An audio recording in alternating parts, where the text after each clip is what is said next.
If you're building a PC in 2017, chances are majority of your components will be RGB compatible. So that means you can sync the lighting from your PC case to your motherboard, to the cooler fans. The graphics card will for sure have some RGB elements in there somewhere. Power supplies, not so popular. RGB storage is not there yet, but system memory, in particular RGB system memory, is here. So let's see if it's here to stay. Creativity is fueled by the best instruments. It doesn't always come easy, and in the process you often realize how important quality is. The RD400 by OCZ gives you quality and speed with M.2 interface, Toshiba NAND flash, and a PCI bracket, making it possible to focus on what matters. Invest in storage that makes a difference with a 5-year advanced warranty.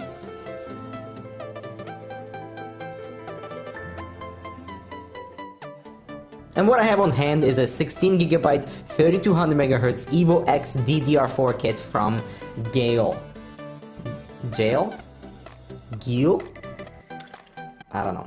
Now this kit is not perfect, but it's a very good way to test the waters on users' acceptance of RGB memory in the first place, and G.EIL recently came out with their Trident Z RGB kits that are fully software controllable, although there are some compatibility issues with some chipsets, and the beta software doesn't work with X99. So this hardware gaming memory, yep, it actually says that on the package, tries to mitigate those compatibility concerns with a physical color switch on each DIMM, letting you choose between red, green, blue, or the RGB color cycle. And so the concept is future friendly and lighting is not being locked down by software, but first of all, the plastic switch rattles and the body doesn't really have that high quality feel despite having some aluminum plates, and the LED module at the top is no low profile at all. It's about 6 centimeters in height in total for the entire DIMM, and here it is next to some low profile and just standard memory kits, and the EVO X will just maybe too tall for many CPU tower heatsinks, so maybe an AIO is recommended with these. And whose idea was it to color the plastic switch in red instead of something less striking for this RGB component? That is definitely the rule number 1 for neutral color design, is to make everything neutral so you can color things with those lighting components. In the package we get 2 cables, and it seems that GEIL doesn't really care about color neutrality, as red cables are visible on one and RGB tips on the other. So to power the lights without the software, you need to use the 3-pin fan header with individual connectors into each DIMM. The cable is pretty long and it's actually quite easy to hide, but if only it was a standard black cable without the red. But who cares about attention to detail when you have hardcore gaming in the product name? And with the DIMMs powered with the 3-pin fan header, you can manually switch between the blue, green, red, and the RGB cycle per DIMM. And it's always fading in and out, something that you have no control over, and that's one of my least favorite things about illumination on RAM in general. I also dislike the lack of consistent diffusion on that transparent top portion. As you can clearly see, there are some brighter spots along the strip, and it's not really pretty.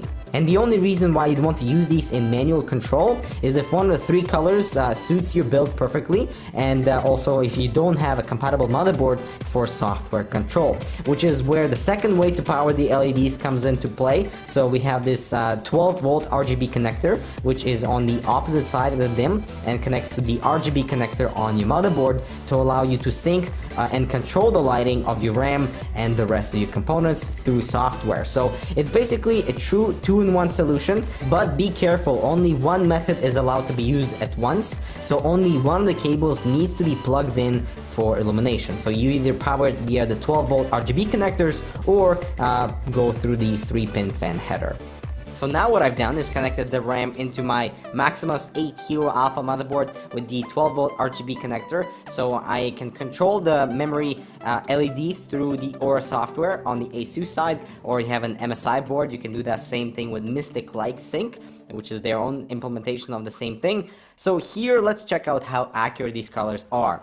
First of all, the red channel looks very nice, and you can go into the purples and they look pretty nice. I set the N60 X62 cooler behind me in this light blue, just for reference so you are aware on how those colors can change. So it's quite simple to color match based on your other lighting inside your case to, within this half of the spectrum between the blues and the purples and the reds.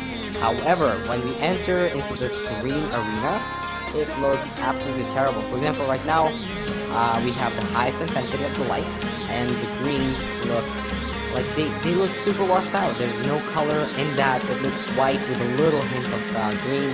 The same thing continues as we approach the yellows, which is so disappointing. Right now we're in the yellow spectrum, and all we see is just again just a washed out orange.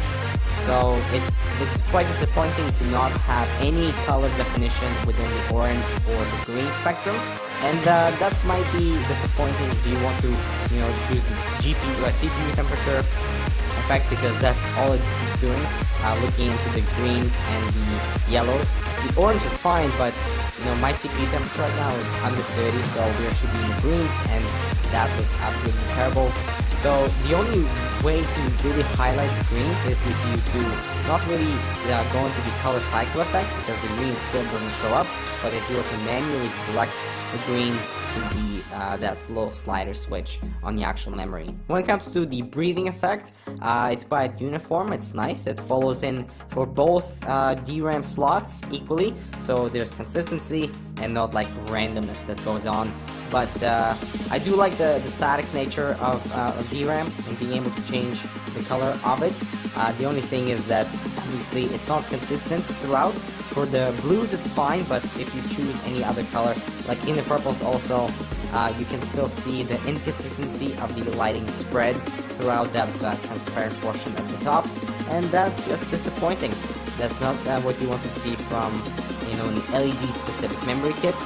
So that's maybe they should definitely work on that, improving that so that it looks much prettier. And that's it for our first look on this RGB memory.